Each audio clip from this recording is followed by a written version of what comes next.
Hello, you're welcome to my YouTube channel. Thank you very kindly for subscribing to Discuss with Ibrahim Fatimbo. On this edition, we shall be discussing a very interesting topic which exclusively focuses on communication students, mass comm students as it were. And today we will be discussing human communication. What do you understand by human communication? Let's look at communication first. Communication is the process of a sender sending a message, feeling, information through a channel to a destination and is being received by someone. Communication will never happen or take place if there is no understanding. The sender message sent to the receiver must be understood by the receiver before you can call it communication.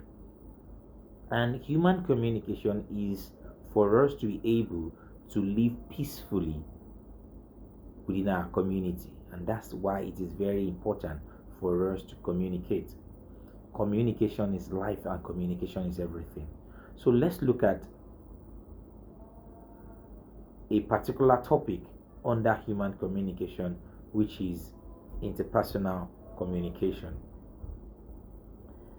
Interpersonal communication. What do you understand by interpersonal communication? Interpersonal communication involves interaction between two or more people. Let me take that again. Interpersonal communication, it's a communication between that involves interaction between two or more persons, and usually with a direct connection and with some sort of relationship being consumed. So interpersonal communication is like a one-on-one communication, tete-a-tete communication between two persons. How you doing? Good afternoon. And you can see yourself physically. That is interpersonal communication. And it can also be defined as an exchange of information between two or more persons. So interpersonal communication is an exchange of information or messages between two or more persons. Having said that, it is often distinguished from group communication. Interpersonal communication is different from group communication, right? Where interaction is less focused on individual and focus more on a small number. Group communication is just having 5 persons standing and you're addressing them. That is group communication, right? So I think that is understood. Let's talk about elements of interpersonal communication. What are the elements? What makes it interpersonal communication? The first one is the communicator. The second one is the message. The third one is the noise. The fourth one is the feedback. And the sixth is the context. And we have the channel.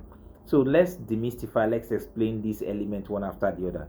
The communicator, as its name implies, you said an individual, minimum of two persons who are involved in communication process. So the communicator first is the individual that is communicating, and there should be two. I have explained that, right? So two of them conversing. That's the element. The first element is the communicators. All right. The first one, they are having conversation, and communicator must be clear and concise with whatever you're saying. You must be very clear. Say what you mean and mean what you say. All right. That's the first element of interpersonal communication. The second one is the message. Message is not only the information sent by the source, it is also the feedback given by the receiver. It can be verbal or non-verbal. So the message you ventilate, the one you spoken words, right, written words. So interpersonal communication, when it comes to message, is from the source to the receiver, and is also attract feedback, either verbal or non-verbal. And when you talk about verbal communication, is what I'm doing now. Non-verbal is when I start using gestures and gesticulation, or using sign language, facial expression, stance, and movement to pass my message. That is what we call non-verbal communication. Let's talk about the noise. In every communication, there is always element of noise. this video you are listening to, there is possibility that you can have one or two noise background or so. So the noise is anything that distorts the smooth flow of the message, so that what is received is different from what is intended by the sender. The kind of noise range from background sound to the use of complicated jargons, inappropriate body language, poor listening skill, and cultural differences. So noise can come in different from cultural differences. If we are not speaking the same language, I'll just believe that what are you saying? I can't really understand you. It doesn't make any meaning to me. So noise can come from background, maybe mechanical noise, instruments while you're talking, it can cause problem. Don't forget the first one is the communicator, the second one is the message, the third one now is the noise. And the noise, like we have said, in proper body language, that you are hungry and you are smiling. How do you want me to believe that, right? So that's for the noise. The next one is the feedback.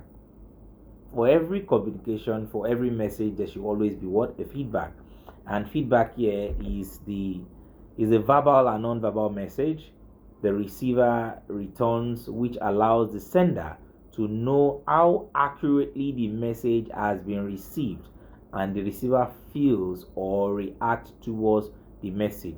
The feedback is my intended message. Like I always tell you, you have prepared, you've ironed your clothes, and you want to say hello to a fine girl, you want to hoo her. And your intended message is to say, I want to be your friend, or I want us to be dating. And at the end of the day, after going out, you had conversation, and she said yes. That means you have communicated. There is a positive feedback that you intended, and you are getting it in return. So that's feedback. The other one is the context. The context is the reason people do what they do. There are different kinds of context, ranging from location the conversation takes place, to the emotional climate, the status of the communicators, and the communicators expectation of the interaction. So context, like I always say, affects meaning. Context affects meaning. My prominent example that I said, that okay, Valentine is coming, and you just go to, maybe you are married, and you just open the door and you saw red roses everywhere. I'm sure that euphoria of the red roses will just be making you feel this scintillation within you, and you are following the red roses to a particular place, and it's sprinkled everywhere, and there is a direction telling you that keep right, and you now enter, and you now notice that that red roses is leading you to unwashed dishes. Don't forget the context, the environment, the serenity, and all those red roses has made you believe like, oh, fantastic, it's going to be a romantic day, but not knowing that you are going to be washing dishes, right? So context affects meaning. Another additional explanation is that there are times that just in your class, Mr. Ibrahim is in your class, and you just look at the girl and say, I love you, and the girl, are you serious at all? She won't take you serious. But just say like, Lade, let's go out, and you just go to a particular restaurant, and you sat down and you are telling her, you are not even serious, but you are not telling her that, oh, I love you so much, I care about you. That's what she start be saying, and she start blushing. But why is it happening like that? Because of the context, the situation, the environment has made that message more stronger and believable. The channel. So channel is the means through which the source sends the information or message that gets to the receiver. So the channel can be through speech or vision. For instance, in a face-to-face conversation, speech and vision channel are used. So in face-to-face conversation is you meet people one-on-one and you converse. That's that channel that you're using. But a telephone can also be a channel. When like there's a YouTube channel that you're listening to, it's also a channel that you can learn from. In addition to that, let's talk about skills that promote interpersonal communication. Skills that promote interpersonal communication. The first skill that promotes interpersonal communication is listening skill. Is what? Listening skill. You must be able to listen well, and it is very important. So the most important part of communication is not the actual talking, but the listening. You must listen to understand, but don't listen to respond. The second one is people skill. People skill are a set of characteristics that will help you interact well with others. There are skill you have that you can relate with people. There are some people you love to always be around them because of the way they speak, the way they do their things. So don't forget skills that promote interpersonal communication. Number one is listening skill. Number two is the people skill. The third one is talking about emotional intelligence. Emotional intelligence is the ability to recognize your own emotions and the emotions of others.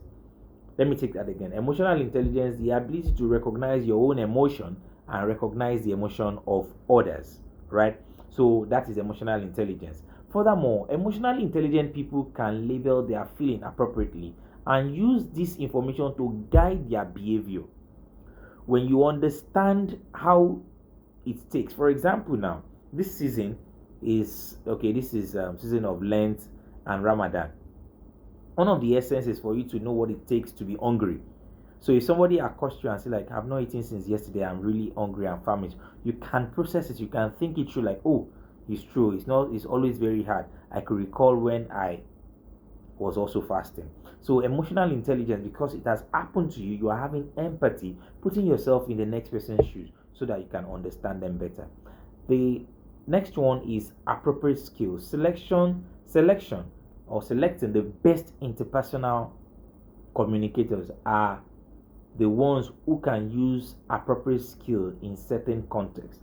For instance, if you are sober, then they might you can't. So when it comes to appropriate skill, you must know when, as a communicator, when you are talking, when you want to be serious and when you want to smile. So you must know when and how you can infuse all this as a communicator. Communicating ethically. So the last interpersonal skill involves communication ethics. We have seen several people in the business world that have gotten into trouble for not communicating ethically. All right, it is important to be mindful. All right, let's get that correctly. To be mindful of what you say to others. You do not want people to think you are deceptive, right? Or that you are lying to them. So you must understand the ethics of communication. You must know what to say. You must understand the feeling. When people are listening to you, you must be able to identify when you are communicating and when you are making noise.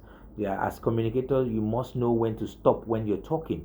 It's not when people even are clapping for you. Like I always mention to my student, sometimes when you clap for some lecturer, that doesn't mean you love them.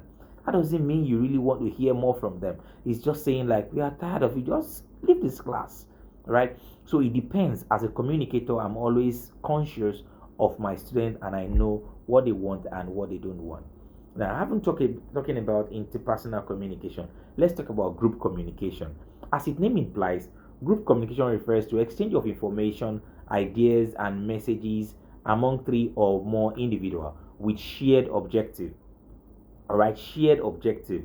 Let me take that again. Group communication refers to the exchange of information, ideas, and messages among three or more individuals with a shared objective. So we have group of people that you are conversing with, you have shared objective. A good example is when you are given a group assignment. When you are given a group assignment, you are 5, you're 6, you're 10. You are seated together and you are discussing. What you are discussing is the assignment. I mean, you have a shared objective. Let's talk about the benefit of group communication. Diverse perspective. When you are discussing in a group, you have a diverse perspective. We all look, but we see differently. But in group communication, you will be able to hear from different people, different views, and it's going to enrich your own knowledge. And that is why it is very important that one of the benefits of group communication is diverse perspective. And one thing you need to understand is that you must learn to respect other people's opinion. Furthermore, increase creativity. Group communication encourages brainstorming and shared ideas, all right, which can spark creativity, innovative thinking among people. When I'm talking and you're listening another person is saying another thing, you are being critical, you're being analytical. So group thinking, so far you are hearing from different perspectives, you'll be more creative to give your own contribution, right? So the third one is enhanced problem solving. Enhanced problem solving, by having multiple individuals contribute their thoughts and experts, groups can address complex problems more effectively. So the more the merrier. But don't forget that they said two heads are better than one. However, two better heads and good head are better than one. It's better we phrase it like that. So now we're talking about enhanced problem solving. When you are more here, you can be able to come up with ideas like, oh, don't let us solve it this way. Let's solve it this way. This is the best approach that it can work. So the other one is building relationship. Group communication fosters collaboration and teamwork, which can strengthen relationship among team members and improve overall um, relationship. Now, you are given a group assignment. There are some people you don't talk to in your class, but a group assignment will bring you together. You'll be able to build relationship. You will exchange contact. That's why you have group. You can't have WhatsApp group and you don't have a particular person. So from there you are able to connect. You are able to network, right? So that's another benefit of group communication. Another one, last but not the least, is efficiency. In some cases, group communication can lead to quicker decision making.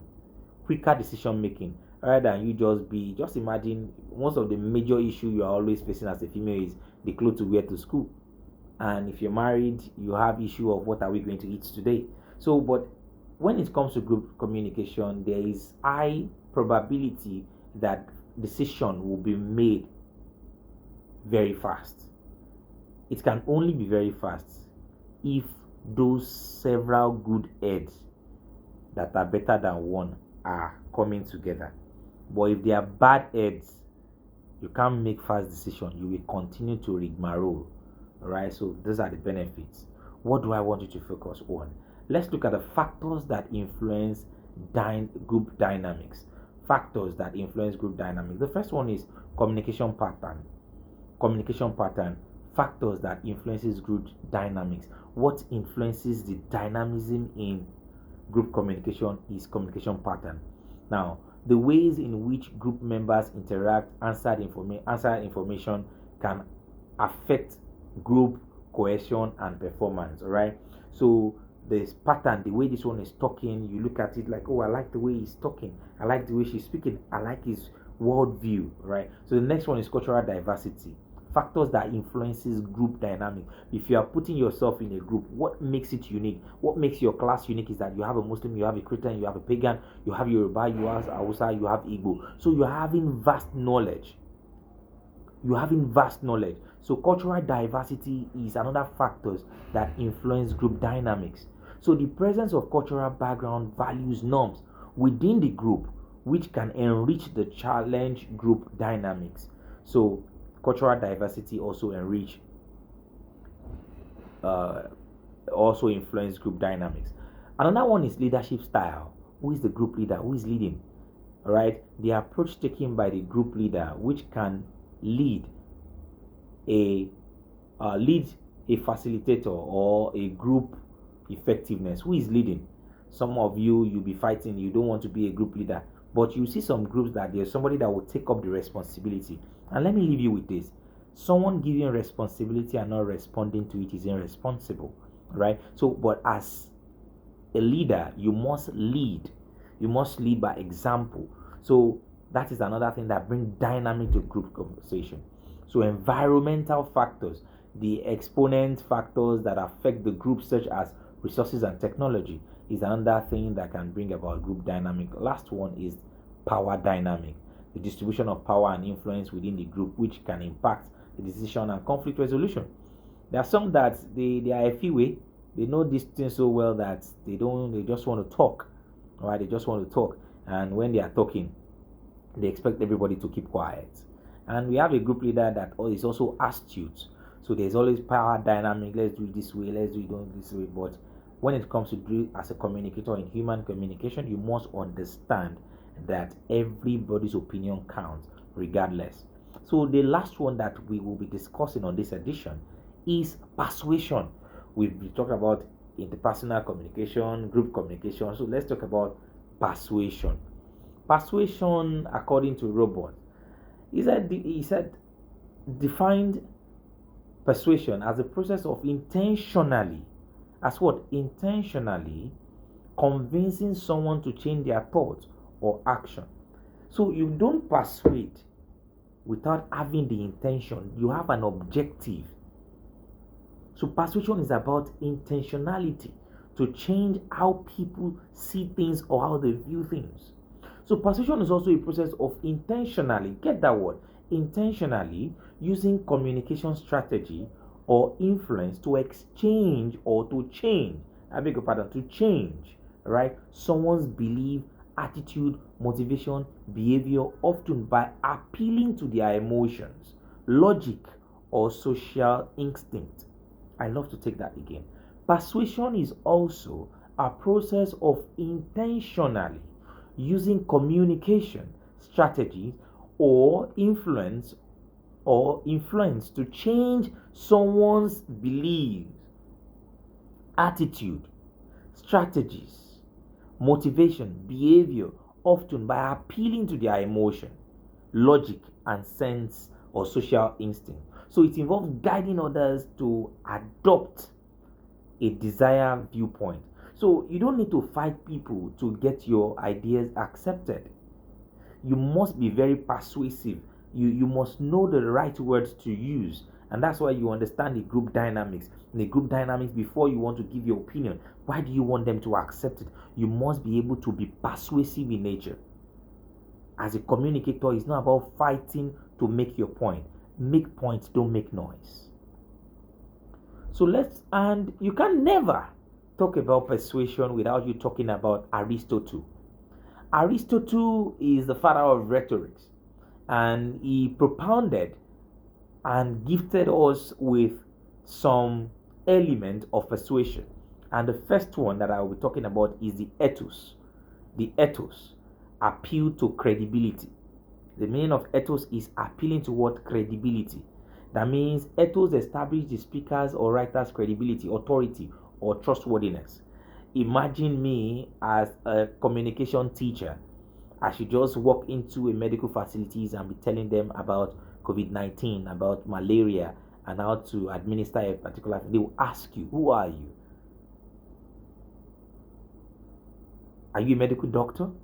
So speaker's credibility is the ethos. Every speaker, before you can believe what they are saying, they must be credible. Let me give you a good example. A particular guy in your class that you've known that he dated this particular girl, they broke up, dated another particular girl, broke up, and one day he just accosted you and said, baby, you are the sugar in my tea. Without you, I can't sleep. I love you so well. Mere looking at him, the ethos in you will tell you, like, this lacks credibility. I know what he did to Lagbaja. I know what he did to the other person. That means that speaker lacks the credibility to convince you to believe whatever he's saying. So also as a speaker, when they are analyzing and to listen to who wants to persuade for them to believe, they look at what the ethos of the speaker. Pathos is the second one. Pathos, appeal to what? Emotion. Appeal to emotion. So pathos appeal to the audience emotions such as fear, joy, anger, or sadness to create a strong emotional response. So by invoking emotion, the speaker connects with the audience on a personal level, making the message more memorable and impactful. It's just like me telling you, like, I'm also a student. I understand how you feel. This is an early morning class. I'm sure you are hungry by this time. So all I am doing is appealing to your emotion. I'm connecting to you because I am having this emotional intelligence to resonate, to have empathy, to tell you I know how you feel. And the last one is the logos. We've talked about the ethos, the pathos, and the logos now. Ethos is talking about the speaker's credibility. Logos is talking about the emotion. I beg your pardon, let me take that again. Ethos is talking about speaker's credibility. Pathos is talking about the emotion. And logos is talking about the logic. The logic. Logic uses reasoning, facts, statistics, and evidence to persuade the audience. It appeals to their rational side. So even if you are persuasive, you are credible, and you have this emotional knowledge, you must understand how to logically appeal. So you must give your facts and figures when you speak. So we have kairos, but I want you to stay on those three alone, right? The kairos, which is KAIROS, appeal to timing. Kairos refers to the opportune moment to deliver a message. It emphasizes the importance of context and timing the persuasion. Do you understand? Let me give you an example of Kairos. Valentine's Day is that day for you to any girl that you have been hiring, you've been hiring, you can just give her a flower. So that moment, that is timely. Don't forget, before she accepts, you understand that you are credible. Number two, you have that emotional knowledge. Number three, you are logical. You don't just say I love you. Why? Are you an academic boyfriend? Are you a spiritual boyfriend? Are you an emotional boyfriend? She will be able to place who you are. And from there, you look at the moment to say whatever you want to say. And if she's nice enough and she adores you, she says yes. So, distinguished student of communication, at this junction, I would like to stop. We have another edition to continue the other topics, right? We don't really want to bore you, but what we've discussed is interpersonal communication, group communication, and persuasion. So, we'll leave it at that for today's edition of Discuss with Ibrahim Fatimbo. Please tell a friend to tell a friend to subscribe. You will learn, you will relearn, and you will learn. So thank you very kindly for subscribing to our page, and I hope you've learned new things today. Thank you.